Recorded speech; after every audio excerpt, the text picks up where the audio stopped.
오늘의 뜬 뉴스 시사평론가 김종배 씨 안녕하세요. 네, 안녕하세요. 자, 박영선 원내대표 그리고 비대위원장, 원내대표까지 지금 사퇴 요구를 받아오고 있는데 네. 집거에 들어갔다고요?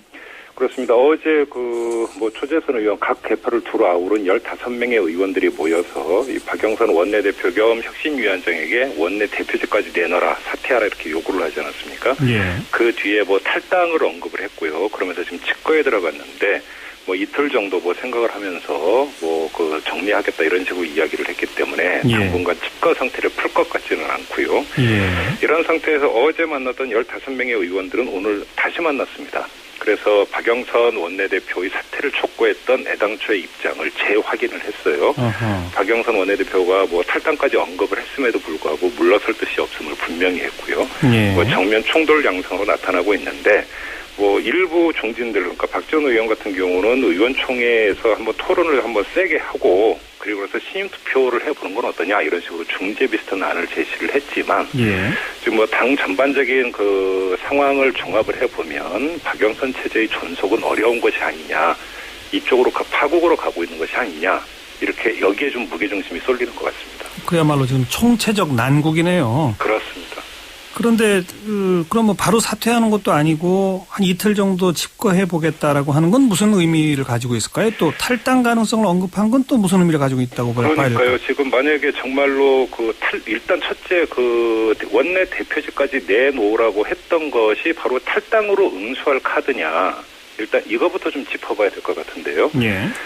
지금 이 15명의 의원들이 원내 대표직까지 내놓으라고 요구를 한 것은 왜 이상돈 교수같이 당의 정체성에 맞지 않는 사람을 비대위원장으로 영입하려고 했느냐, 이전보다는 사실은 그 이전에 추석 전에 의원총회가 있었다고 합니다. 예. 이 자리에서 이제 여야 원내대표 간의 잘못된 합의 이런 것들에 대해서 문제 제기를 하면서 세월호 1차, 2차 합의 말이죠. 그렇습니다. 예. 그러면서 원내대표직까지도 내놓는 것을 검토를 해야 되는 것이 아니냐 입장 표명을 요구를 했고 어허. 그 자리에서 그러니까 즉답을 하기가 힘들면 한 이틀 3일 정도 생각을 한 다음에 다시 의원총회를 열어서 그럼 정리를 하자 이렇게 하고 파했다라는 거예요. 예. 의원들 이야기를 들어보면. 예. 그런데 그 뒤에 어떻게 했냐면 의원총회를 소집을 한 것이 아니라 바로 이제 언론 쪽에 이상돈 카드를 흘렸다라는 것이죠. 아. 이렇게 되면서 이게 의원들의 총회가 그런 식으로 모아졌는데 어떻게 그렇게 대응할 수가 있는 것이냐, 사실은 여기서 상당히 이제 의원들이 분노를 했던 것 같고요. 예. 이런 점에서 본다면 절차의 문제라고 할까요? 당내 소통의 문제라고 봐야 될 것 같은데. 그렇죠. 이런 점에서 이게 이제 탈당, 이것이 이제 당신들하고는 도저히 같이 갈 수 없다라고 하는 걸로 응수할 수 있는 카드냐라고 하는 데서 한번 좀 의문점이 찍히는 부분이 있고. 예. 또 탈당을 할 거면 근데 왜 또 유예 기간을 두면서 이틀 정도 생각을 해보겠다라고 하는 그렇죠. 이 시간을 두는가, 이렇게 본다면 사실상 이것이 탈당을 정말 굳히고 준비에 들어갔다기보다는 그 기간 동안에 당 내부에서의 중재 노력이라고 할까요? 예. 이런 것들을 지켜보면서 이 자신의 가치를 아직은 완전히 정리를 하지 않은 상태에서 추이를 보고 있는 것이 아니냐. 예. 이렇게도 분석할 여지가 있을 것 같습니다. 새정치민주연합 내에 이른바 중도파들이 모인 또 모임도 있지 않습니까? 그렇습니다. 거기서는 의원 한 명 한 명의 모든 의사를 좀 다 구체적으로 확인해 보자. 네네. 이런 얘기까지 나오고 그쪽은 어쨌든 박영선 체제로 가는 것이 당분간 불가피하다 이런 입장 아닌가요? 그러니까 이제 여기에는 아주 복잡한 여러 가지 요인들이 있습니다. 만약에 박영선 체제가 무너진다고 할 경우에 비상대책위원장도 선출을 해야 되고 원내대표도 다시 선출을 해야 되는 것 아니겠습니까? 예. 그런데 지금 당의 상황으로 볼 때 그러면 원내대표는 누가 하고 비대위원장, 그러니까 사실상 외부에서 영입하기가 더 힘들어졌단 말이죠. 예. 당내 인사가 비대위원장을 맡을 가능성이 훨씬 커졌다고 봐야 되는데 여기서 누가 맡을 것이냐라고 하는 문제에서 이른바 계파 간의 또 경쟁 구도라든지 계파 논리가 득세를 할 수가 있는 그렇죠. 이런 문제가 있기 때문에 특정 입장에서는 박영선 체제의 잠정적인 존속을 더 원할 수도 있는 것이죠. 그런데 그거는 계파의 논리라 치더라도 의원총회를 열어가지고 한번 난상 토론을 해서 그게 이제 난상 토론 겸 끝장 토론이 되어야 될 것 같은데요. 정리를 해야 되는 이런 절차는 반드시 필요해 보입니다. 근데 토론 한번 한다고 정리가 될 국면은 아닌 것 같군요. 참.